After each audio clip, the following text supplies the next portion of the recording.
রাত পোহালে সকল গৃহিণীদের একটাই চিন্তা, আজকে কি রান্না করব। আর যা রান্না করব তা দিয়ে বাচ্চারা খাবে তো।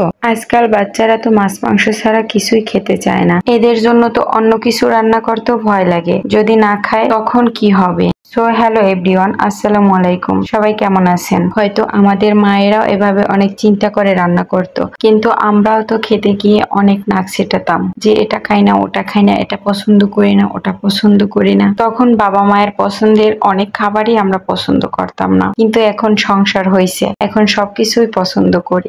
এখন সেম কাজটাই কিন্তু আমাদের বাচ্চারা করে। এখন বুঝি যে বাচ্চারা বায়না করলে মায়েদের কতটা কষ্ট হয় আর মায়েরা কতটা কষ্ট পায়। তো কথা বলতে বলতে আমি শাকটা বসিয়ে দিলাম। পারলে বলুন তো এটা কি শাক? তো এই শাকটা প্রায় আমি 8 বছর পরে দেখলাম, মানে ঢাকাতে আসার পরে আর এই শাকটা কখনো খাওয়া হয়নি। সেদিনকা দেখি আমার জামাই এটা নিয়ে আসছে, তাও প্রায় 8 দিন হয়ে গেছে।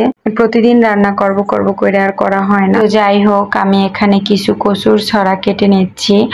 আপনারা এটাকে কে কি নামে চিনেন অবশ্যই কমেন্ট করে জানাবেন। তো এই কচুগুলো আনা হয়েছে প্রায় 3-4 দিন হয়েছে, বাসায় মেহমান ছিল তাই রান্না করা হয় নাই। তো ভাবলাম আজকে চিংড়ি মাছ দিয়ে কচুর ছড়াগুলো রান্না করব, এই জন্য এগুলো আমি কেটে নিচ্ছি। কচুর ছড়াগুলো অনেকে অনেক ভাবে রান্না করে, কেউ এটাকে আগে সিদ্ধ করে তারপর রান্না করে, অনেকে আগুনে পোড়াইয়ে তারপর রান্না করে। আমি সবসময় এভাবেই রান্না করি, তাই আপনাদের সাথে একটু শেয়ার করলাম।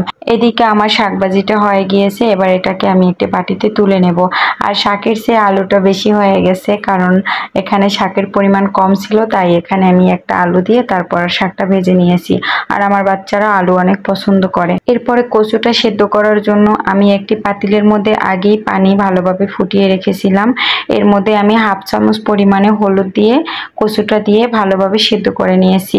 কচুটা সেদ্ধ বসিয়ে আমি আমার ছেলেকে খাওয়াতে গেছি। এদিকে এসে দেখি কচু একেবারে পুরোপুরি সিদ্ধ হয়ে গেছে। যাক, ব্যাপার না, এটা একটু ঠান্ডা হয়ে গেলে আবার শক্ত হয়ে যাবে, রান্না করার পরেও আর ভাঙবে না। এরপরে আমি তরকারিটা বসিয়ে দেব। এই জন্য কড়াইয়ের মধ্যে পেঁয়াজটা বাদামি করে ভেজে মশলাটা আগে রেডি করে নিচ্ছি, মানে আমি যেভাবে রান্না করি আর কি। এখানে চিংড়ি মাছটা কেটে একটা রসুন দিয়ে চিংড়ি মাছের মাথাটা আমি বেটে নিয়েছি। কেউ কিন্তু হাসবেন না, আমাদের বরিশালের মানুষেরা কিন্তু চিংড়ি মাছের মাথা বেটে তরকারি রান্না করে। যাই হোক, এরপর এর মধ্যে আমি মরিচের গুঁড়া, হলুদের গুঁড়া, গরম মশলার গুঁড়া আর ধনিয়ার গুঁড়া দিয়ে তারপরে আমি মশলাটা তেলের মধ্যে দিয়ে দেব, দিয়ে মশলাটা ভালোভাবে কষিয়ে নেব। এরপর এর মধ্যে আমি পরিমাণ মতো লবণ দিয়ে দিয়েছি। মশলাটা ভালোভাবে কষিয়ে আমি তরকারিটা দিয়ে দেব, দিয়ে এবারে বেশি নাড়ানাড়ি করার দরকার নাই। এবারে পরিমাণ মতো পানি দিয়ে আমি তরকারিটা রান্না করে নিব। এরপরে বিকেল বেলা জীবনে প্রথমবার গেছি তেলের পিঠা বানাতে, আদৌ ভালো হবে কিনা এই জন্য আমি ভালোভাবে ভিডিও করি নাই। তো যাই হোক, প্রথমবার চেষ্টা করলাম, এই জন্য এখানে আমি দিয়েছি 2 কাপ চালের গুঁড়া আর 1 কাপ ময়দা আর 1 কাপ চিনি দিছি।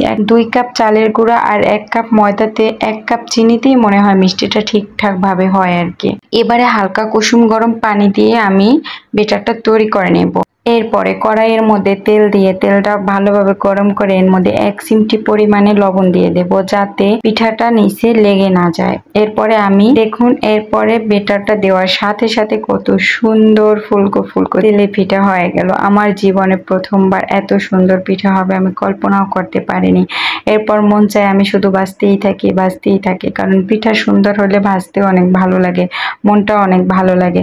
তো এভাবে উল্টে পাল্টে আমি পিঠাগুলো সব ভেজে নিব। আর সবগুলো পিঠা কত সুন্দর হয়েছে, আর ভাজতে যে আমার কি ভালো লাগছে দেখলেই বুঝতে পারছেন। আপনাদের একটা পিঠা ভেঙে দেখাচ্ছি, দেখুন মধ্যে একটুও কাঁচা নেই। আজকের ভিডিওটা এই পর্যন্তই। আল্লাহ হাফেজ।